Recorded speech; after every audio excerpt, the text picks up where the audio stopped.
you for visiting the Africa Rising Cycling Podcast, where we share the big and most interesting cycling stories from across the continent of Africa and from around the world where African cyclists are racing and riding.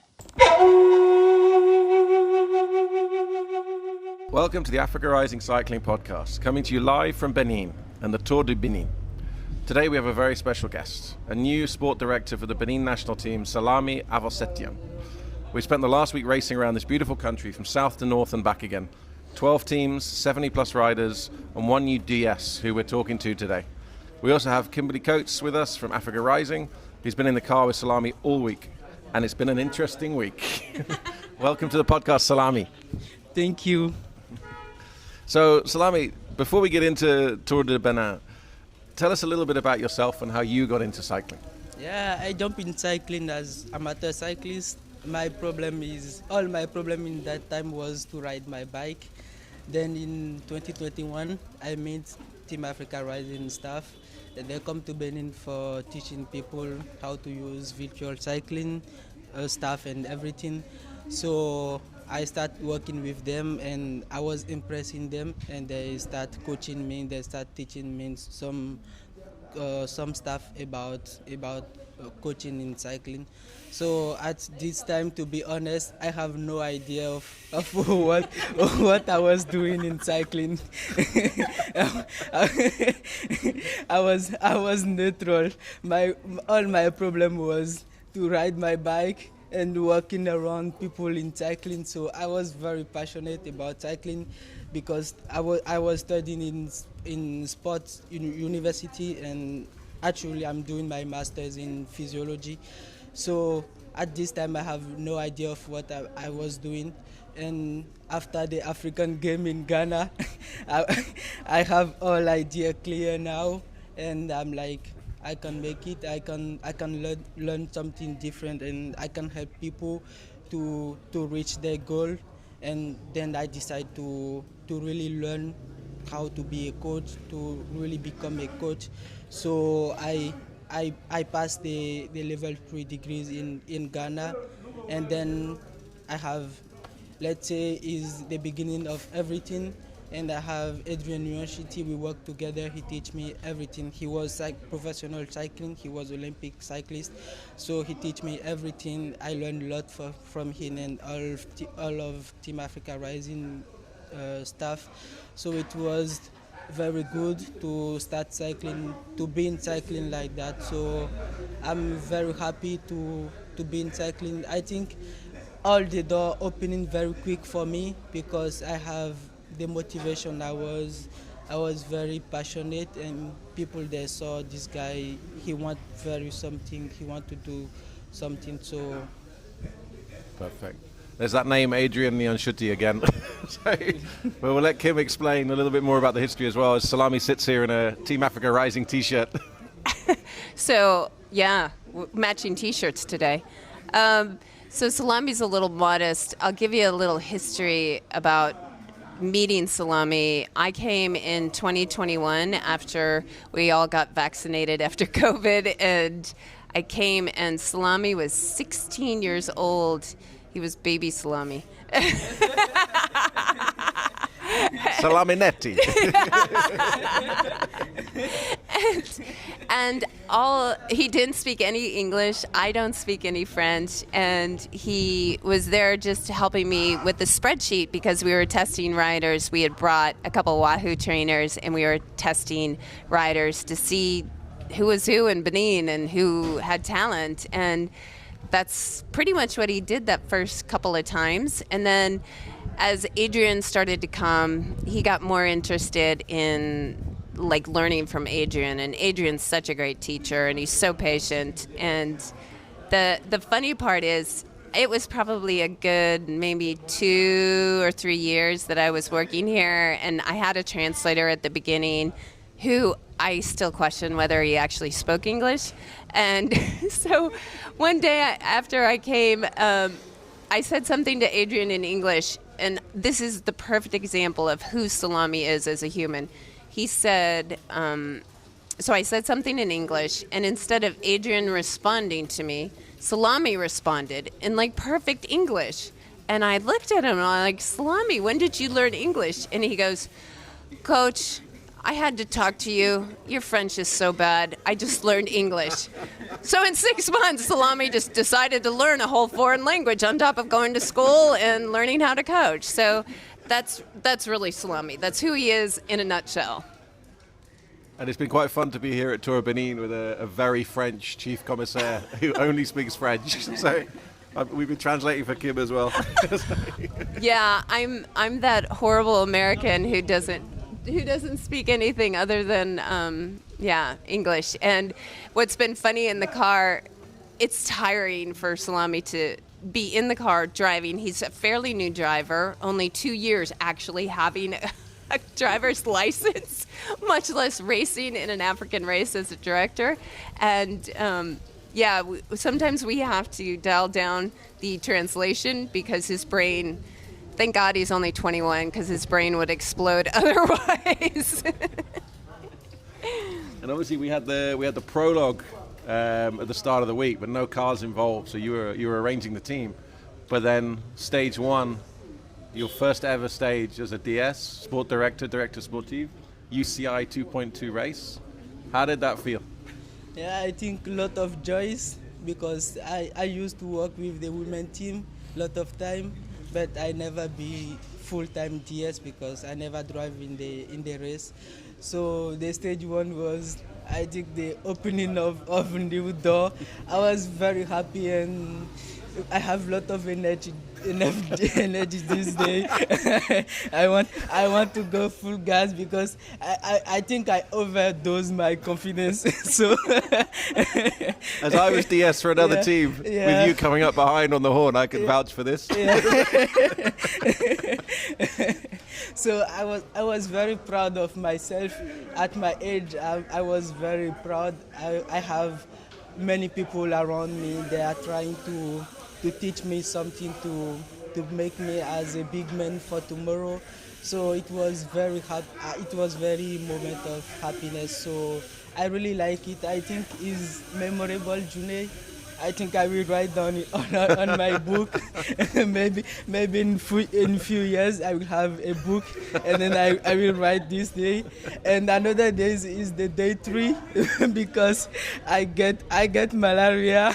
Yeah, so we're going to bring this up. Yeah, because so when I first came to Africa, Kimberly said to me, "Don't get malaria. It's the worst thing in the world." Yeah. And then she called me and said, Salami has malaria. And I was like, oh no. And then she called me the next day and said, he no longer has malaria. Yeah. So tell us what happened. Yeah. So day 3, I get malaria and I was driving with less energy. I was so calm. I have confidence I need. I don't overdose. I use my energy like I need to use. And I think that was the best day of driving in the race. Wow. So everything was perfect, and then at the end I was finished, so I pull off and I say, Muchacho, please help me. Then she do the last 25 kilometers, and after the race I was off and I called the medicine. I say, I'm not feeling very good. I send him my location. I say, if in case, just send someone to pick me up. So he picked me up and we went to the hospital. They test me and it was malaria. So they give me the all the medicine, and the day after I was feeling very good. So I was very great to start the race again, but the Mutechu and the president of the federation, they asked me to take recovery day, and which was very good for me because it's very helpful. Yesterday I have green on my recovery on Whoop, so I have no stress. Yesterday it was very good and I really like it. And my very fun day of DS in the race. It was blowing off my Coke champagne in the team car. I opened the Coke and he blew off on me. We have Coke everywhere.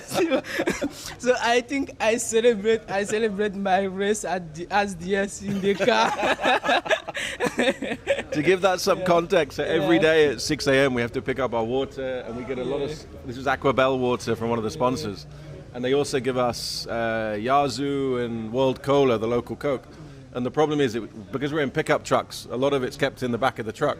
And when we come to lunch, we look at it, and all the caps of the World Cola are like expanded to breaking point. Yeah. We're like, maybe we don't open these today.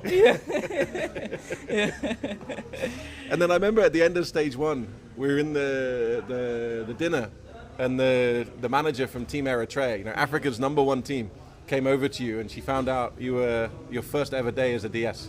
And she gave you a big hug. Was that a nice moment? Yeah, a very nice moment. She was so happy. I like people like that. She was so happy for me, and she congratulated me. It was very, I think is very I have a lot of motivation for that. It's like keep going. I love who you are, because a lot of people, they will say you are very young, you cannot make it, but she say I'm very proud of you, keep going. So it was I was very, very happy. So when she did that, Miriam is the first head commissar in the country of Eritrea, which is the #1 cycling country in Africa. So those are some powerful words. And I remember in the DS meeting to start, Miriam was across the table from me, and Salami, I was just behind the scenes, behind Salami. And after she comes up to me and she goes, "Your DS is really young." I said, "But he's an old soul. He knows more than his face gives away." So we've been super happy with everything. Oh. So going back a little to that Coke story, we've had a lot of production crews at this race, which has been super exciting. Canal Plus is here, and Ned Bolting is here from Never Strays Far. So a lot of interest in the tour, and of course a lot of interest in who this young new DS is. And so they've been putting cameras in the car, which has been interesting. So luckily Salami's champagne celebration of Coca-Cola was, of World Cola, was captured on film for all of it. So do you have any other stories that you'd like to share, or anything else that you've learned during this time on the tour? Yes, I think the best lesson that I learned is to use less energy to do the things. You can save energy to do the same thing. You can spend a lot of energy to do. So I think it's the best thing I learned. And yesterday was the last stage of the Tour of Benin, and I think all the DS in the race, they used this lesson because the race was very quiet yesterday. Everyone was smooth. All the car was moving smooth, not like shouting, not like fighting. Yeah, everything was smooth. So I think that was the best lesson I learned. So it's funny how getting malaria can teach you so much. And because during that day, I don't even remember where we started. I'm so confused. But we have these early morning transfers. We're leaving the hotel at 6:30 in the morning, and it's been long. And Salami wasn't feeling good on that day. And I thought, we're all tired, we're all run down. And I said, he goes, "Will you drive?" And I go, "Tell you what, let's just start the race. You drive." I said, we'll stop speaking so you can save your energy so you don't have to translate for me. So it was crickets in the car. It was so quiet in the car. And Salami ended up, I said, just do 10K and, see how you feel. Of course, I had no idea he had malaria. Otherwise, I probably would have said, maybe we should see the medical truck now. And so Salami drove the majority of the race. And honestly, that's what I said to him. I said the first couple of days, we're all excited, we're amped up. And by day 3, the malaria day, it was his best driving ever because he had to conserve every ounce of energy that he had. And it was amazing to watch him. And then, he pulled over, and just so you guys know, he looked like he was dying at the end of the stage. Like, he was slumped over some, podium thing that was on the side of this building. And I'm like, Salami, could you make a phone call for me and translate for me? And he's like, I can't lift my phone. And he had just driven 95K. I'm not sure whether anyone learned anything or the horns for Togo and Algeria just broke. That's why they were quiet. Because when the Togo truck came by us, they weren't even beeping. It was just one sound for 12, 14 cars. It would be like, Marr. I think they had just broken it by that point. Is there anything you saw in the race from other sport directors that you've learned or that helped you? Apart from some of the driving, which you're not going to continue copy.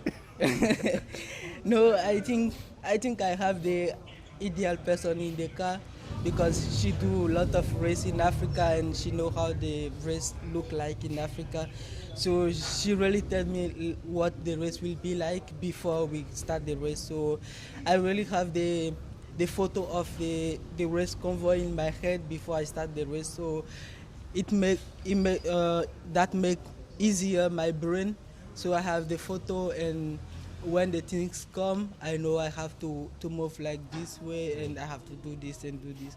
And on the first day, she was also there to tell me something if I did something wrong, or if I have to do something. She's like, go pull out, go this way and this way. So I learned a lot from her. And also I think the DS of Algeria, he was in front of all of us all of the time of tour. I think he's my best friend, and we, you know what's funny? We end up in the hospital at the same time with the same ambulance. So your main lesson is do not hug anyone and make friends. Stay away. So I think he's my best friend in the tour. He was in front of us all the rest, so he did perfect. He was the perfect example.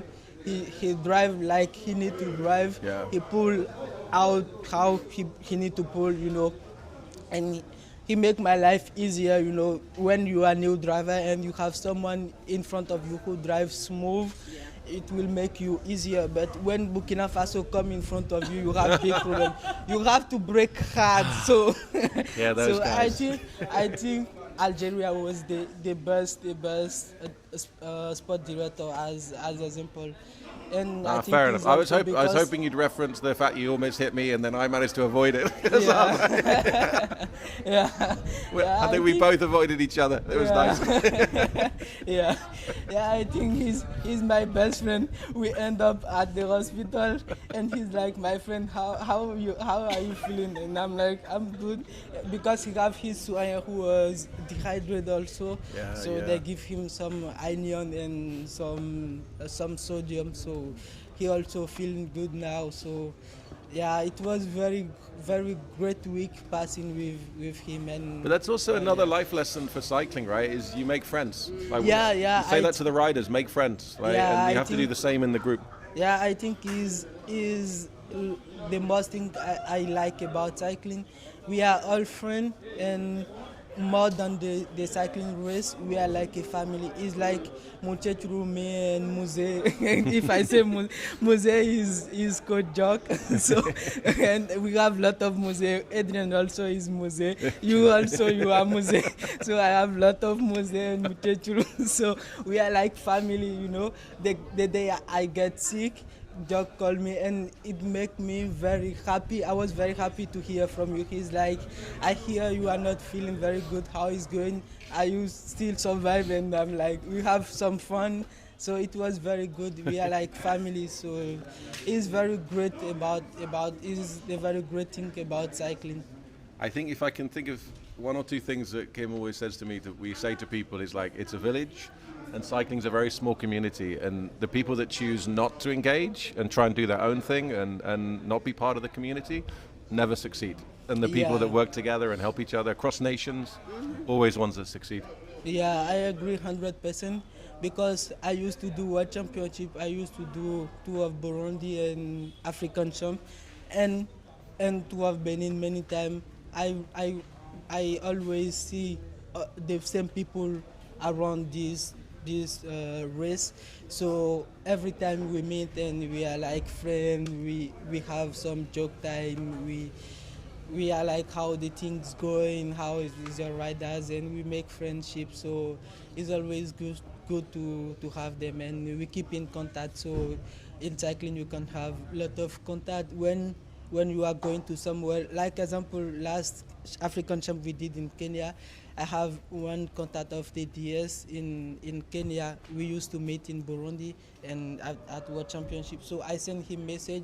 We are coming. My team is coming to Kenya, and also Adrian. He sent message to David Kinja. He said my team is coming to Kenya. Can you arrange them? If they have any problem, just arrange to them, and I will figure it out. And he sent me his contact, and he say, you are safe. If you have any problem, just send message to this guy. And I have another one also. I think he's working with the women girl, and I say, we run out all the tube we have in Benin, and we have no possibility now to get from Europe at this time. So can we arrange some bike shop in Kenya? We can get some good quality of tubes to use. And he said, no problem. The day we land, he just bring all the tube and everything I ask him, and we pay him back. So it's really good about cycling. You have a lot of contact, and yeah, you have many people around the world. Absolutely. And it's funny you talk about Adrian, because I think every single time I've seen Adrian at a race in Europe, whatever it is, everyone talks to him. They go, oh, it's Adrian. And his network is huge from being a world tour rider for 8-9 years. So your network in Africa is strong, still for a very young man. Yeah. But your network is about to grow a lot bigger this summer. What are you up to this summer? Yeah, this summer I think I will spend all the summer in Europe. Breaking news. Yeah, yes. Breaking news. Yeah, Africa Rising exclusive. Yeah, I will miss Salami goes global. Yeah, I will miss my family in Benin, and also I will miss my family in Wyoming because this summer I won't be able to be in Wyoming, so I will miss them a lot. And I'm going to do the level 3 of UCI coaching course, and after that I have internship with the World Cycling Center team. So that's amazing. I will have a lot of race experience in Europe, so it can help to develop cycling in Benin and also in Africa. So I think that's amazing opportunity I have. It's incredible. I mean, firstly, at your age, to go and do an internship at UCI, it's all down to your work and everything you've done. It's an amazing moment. But it's also the timing is going to be pretty cool because you have Tour de France Femme coming to UCI. Yes, yeah. You have the WCC team with the first ever Benin female rider, or any Benin professional rider on that team. And the Tour de France will be coming, well, you and Georgette are right there. Is that a big moment? Yes, I think it will be the big moment. I will have lot of time with Georgette at the World Cycling Center, so it will be very fun also, I think. And Georgette will be very free because she will have someone also from his country and his coach, so it will be very fun. So I think it will be amazing. And Adrian as well. The name comes up again. Yes, yeah, and Adrian, yes. Yes, and my musée, Adrian. Is he in France now? I think he's already arrived with the women. Yes, he's from, and I think he did one race 2 days ago with the team. So fantastic. Yeah. So we're here at the finish. Everything is done in Tour of Benin. Your riders, anything you want to say about your riders at this race? I mean, I spoke to Ted at one point, and he was saying about the Europeans just being too strong. And I just said to him, well, this is how you know where you grow to, but you have to know where to go to. Like, how do you motivate your riders in a race like this? Yeah, I think this is big test for the riders to know their level, because since we start the season on January, we never have international race because we have no race on the African calendar before the Tour of Benin, only Tour of Algeria, and it was matched with Tour of Benin, so we have no chance to race. And to motivate them, I just give them some example, and I just strive to work with their psychology. They can make it. We have good training, and they have good shape. They can achieve that goal. And it was impressive the result they make this year. We end up top 10 on many stages of the race, which is incredible because we have less time to the training, because we have at the beginning of the season many problems with logistic, and at the end we start the training camp. We did very good training camp without any races, so it was amazing the result we have. And also I think is good point for them to learn something different, to start thinking about how to make another thing bigger. And today we have the Grand Prix de Cotonou here in the middle of Cotonou. Last year, the start-finish was a little bit further out of the city. This is right in the middle of the city on a Sunday.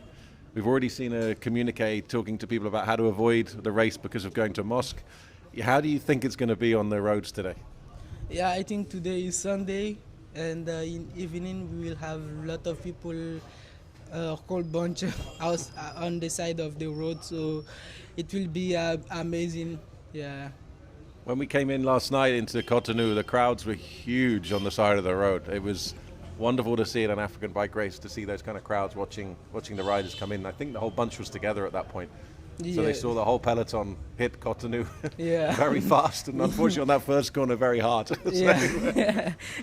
We moved on to the pave, and I think there were 3 Eritreans crashed. There were like 8 punctures, and it was like, okay, that was a crazy race. Yeah,